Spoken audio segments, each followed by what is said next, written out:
दोस्तों ENTC third year की अभी जो इनसेम एग्जाम है उसमें एक सब्जेक्ट है, बहुत टफ सब्जेक्ट जिसे माना जाता है इलेक्ट्रोमैग्नेटिक्स फील्ड थ्योरी, और इसे हम इलेक्ट्रोमैग्नेटिक्स करके भी जानते हैं। सो दोस्तों इस एग्जाम में, इस सब्जेक्ट के एग्जाम में आपको यदि स्कोरिंग करना है तो आपकी एग्जाम की स्ट्रेटेजी क्या होनी चाहिए, आउट ऑफ मार्क कैसे लेंगे, पेपर कैसे सॉल्व करेंगे, इस पूरी जानकारी के लिए अभी हमारे स्टूडियो में आज प्रोफेसर अमित मिश्रा आए हैं। So professor Amit Mishra sir को हम अभी इन्वाइट करेंगे कि सर यहाँ पे बच्चों को एक इजी पैटर्न बताइए जिसके जरिए बच्चे पूरा की पूरा सब्जेक्ट इजीली स्कोरिंग कर सके। सो दोस्तों अपने स्टूडियो में हम अमित सर का स्वागत करते हैं। Welcome sir. नमस्ते सर, पहला मेरा क्वेश्चन होगा कि इलेक्ट्रोमैग्नेटिक्स ये सब्जेक्ट एक्चुअली बेसिक में क्या है?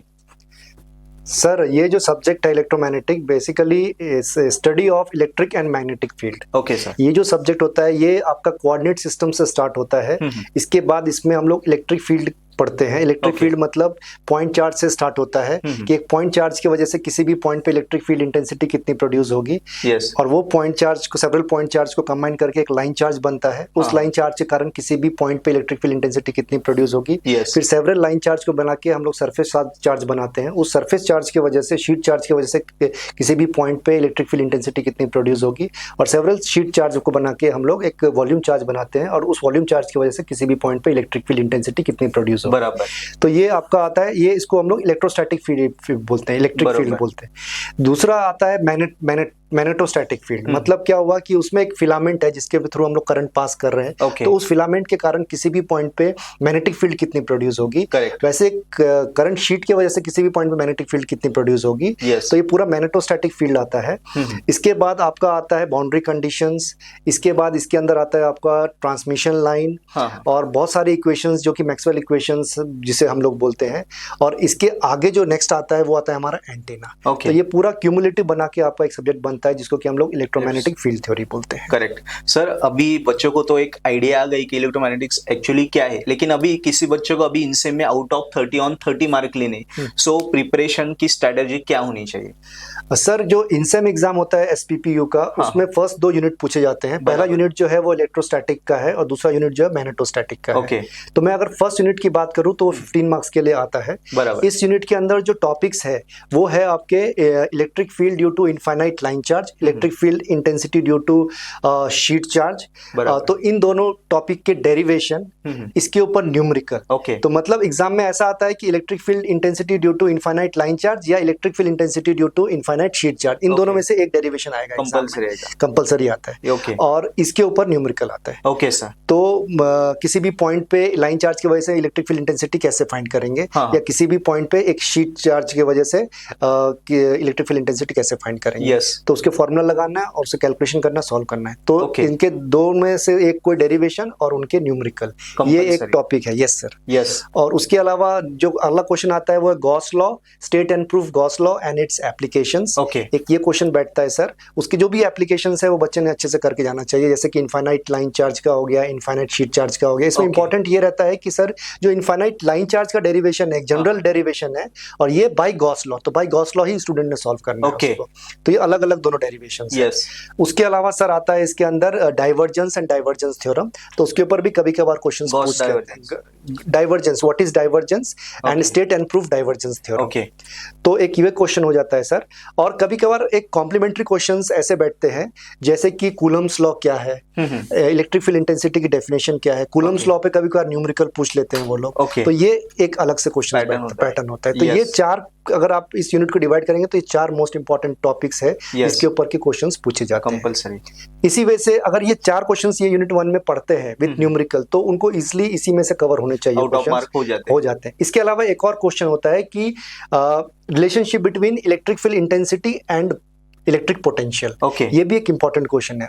ये जो रिलेशन है वो क्या है, E = माइनस डेल वी। ये डेरिवेशन आता है 4 मार्क्स के लिए, कभी कभी 5 मार्क्स के लिए पूछ सकते हैं। तो एक ये इंपॉर्टेंट क्वेश्चन है। उसके अलावा यूनिट नंबर 2 जो होता है सर वो मैग्नेटोस्टैटिक के ऊपर है। मैग्नेटोस्टैटिक में आपका एक आता है बायट-सावर्ट लॉ एंड इट्स एप्लीकेशंस। तो इसके लॉ और उसके एप्लीकेशंस। तो ये जो बायट-सावर्ट लॉ जो है और उसका एप्लीकेशंस है, तो स्टूडेंट ने चारों एप्लीकेशंस पढ़ लेने के अच्छे से। मैं एक बार जस्ट बता देता हूँ कि कौन कौन से एप्लीकेशंस हैं। तो बायट-सावर्ट लॉ में जो एप्लीकेशन आता है, एक आता है magnetic field intensity due to straight conductor. दूसरा एप्लीकेशन जो आता है सर वो होता है magnetic field intensity due to finite conductor. Okay. तीसरा एप्लीकेशन है कि due to current sheet. Yes. और चौथा एप्लीकेशन है due to circular loop, magnetic field intensity due to circular loop. तो ये चारों एप्लीकेशंस के डेरिवेशन बहुत ही सिंपल है, अगर एक डेरिवेशन किया हो तो बाकी डेरिवेशंस आपको इजीली समझ में आ जाएंगे। करेक्ट। तो और इसके न्यूमेरिकल्स। ओके। हाँ। सो इस प्रकार। और सर सब्जेक्ट एकंदरित मार्किंग के डिवाइडेशन कैसे होता है, मतलब न्यूमेरिकल थ्योरी कैसे आते हैं डेरिवेशंस? वो बताता हूँ सर। तो उसमें कैसा है सर कि ये जो एक बायट-सैवर्ट लॉ हो गया, दूसरा आता है एम्पियर सर्किटल लॉ। उसके state and prove ampere circuital law, और उसके कुछ एप्लीकेशंस हैं वो एप्लीकेशंस, और उस एप्लीकेशंस में उसके ऊपर न्यूमेरिकल। यस। तो इसमें दो तीन एप्लीकेशंस है। एक है कि magnetic field intensity due to straight conductor. दूसरा एप्लीकेशन है एम्पियर सर्किटल लॉ का कि ड्यू टू करंट शीट, और तीसरा एप्लीकेशन है कोएक्सियल केबल। तो मेरा पर्सनल एक्सपीरियंस ऐसा बोलता है कि जो मैग्नेटिक फील्ड इंटेंसिटी जो एप्लीकेशन है ड्यू टू स्ट्रेट कंडक्टर, वो बायट-सैवर्ट लॉ में ज्यादा पूछा जाता है। और जो करंट शीट जो है वो एम्पियर सर्किटल लॉ में ज्यादा पूछा जाता है एप्लीकेशन, और उसके ऊपर न्यूमेरिकल। और ये न्यूमेरिकल बहुत ही सिंपल है, मतलब 2 या 3 स्टेप में न्यूमेरिकल सॉल्व होते हैं, उसके इजीली हो जाते हैं। और ये आपको इस 6-7 मार्क्स के लिए, 5 मार्क्स के लिए पूछा जाता है।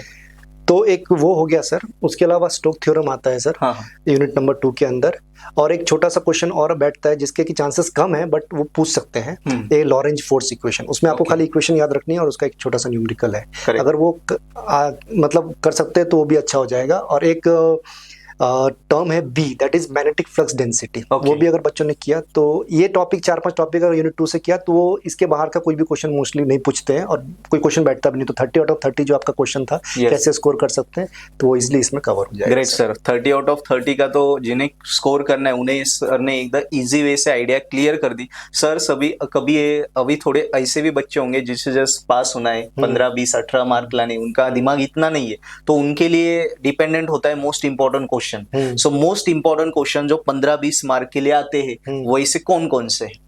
सर उसमें यूनिट नंबर 1 में मैं आपको बोलूंगा कि electric field intensity due to infinite line charge, electric field intensity due to infinite sheet charge, ये 2 डेरिवेशन करने के, इसके न्यूमेरिकल करने के। तो इसमें से एक क्वेश्चन आपका कवर हो जाता है। अगर वो डेरिवेशन और न्यूमेरिकल 10 मार्क्स में आपका कवर हो जाएगा।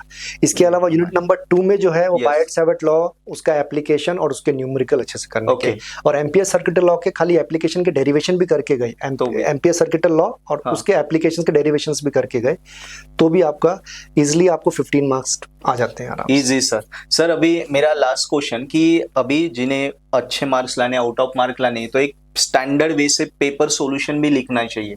सो पेपर इलेक्ट्रोमैग्नेटिक्स का स्टैंड लिखने का एक स्टैंडर्ड वे क्या होगा जो एग्जामिनर को एक्सपेक्टेड है? ये आपने बहुत ही अच्छा क्वेश्चन पूछा मंगेश सर। इसमें मैं एक चीज बताना चाहूंगा कि क्या होता है, जो बच्चे बहुत ज्यादा होशियार हैं, मींस इंटेलिजेंट स्टूडेंट है, तो वो सेल्फ इवेल्युएट कर सकते हैं अपने आंसर्स को। तो उसके लिए उनको कोई चिंता की बात नहीं है। बट मोस्टली इसमें होता क्या है सर कि एग्जाम में पूछा गया है derive an expression for infinite line charge, और स्टूडेंट जब वो सॉल्व कर रहा है तो वो शीट चार्ज के लिए सॉल्व कर रहा है, और उसको क्या लगता है मैंने तो करेक्ट को सॉल्व कर लिया, मार्क कहाँ पे गए? तो उसको लगता है मैंने लिखा था, तो मुझे तो मार्क्स तो मिलने चाहिए थे। तो ऐसे में उस स्टूडेंट ने एक स्ट्रेटेजी, पहली चीज तो ये करनी चाहिए कि वो उसने जो भी उसके क्वेश्चंस इंपॉर्टेंट है या कोई भी क्वेश्चन पेपर खुद से सॉल्व करना चाहिए, और अपने फैकल्टी को दिखाना चाहिए बराबर कि सर ये मैंने क्वेश्चन सॉल्व किया है, करेक्ट है कि नहीं। तो वो एक वे है। दूसरा वे कैसा है सर, मैं 1-2 क्वेश्चन के एग्जांपल बताता हूँ। जैसे कि क्वेश्चन आया हुआ है state and prove Gauss law. तो उसमें सर क्या एक्सपेक्टेड रहता है, अगर ये 5 मार्क्स के लिए पूछा गया state and prove Gauss law, तो उसमें आएगा कि स्टेटमेंट लिखना है गॉस लॉ का, कि स्टेटमेंट गॉस लॉ का क्या है कि electric flux passing through any close surface is equal to charge enclosed by that surface। उसके बाद उसका इक्वेशन लिख दीजिए psi is equal to charge। तो ये 2 मार्क्स आपको मिल जाएंगे। इसके बाद इसका 3 या 4 लाइन का छोटा सा डेरिवेशन है, तो उसका एक फिगर ड्रॉ कीजिए और उसके 3-4 लाइन का डेरिवेशन कीजिए, तो उसमें 3 मार्क्स, तो ये 5 मार्क्स बैठता है। दूसरा एग्जांपल सर अगर मैं बताऊं इसमें, तो एक क्वेश्चन पूछा है कि state Coulomb's law, state and prove Coulomb's law. तो उसमें भी आप वैसा ही स्टेटमेंट दीजिए कूलम्स लॉ का कि force of attraction and repulsion between 2 charges is directly proportional to the force of attraction and repulsion between 2 charges is directly proportional to the product of charge and inversely proportional to the square of the distance.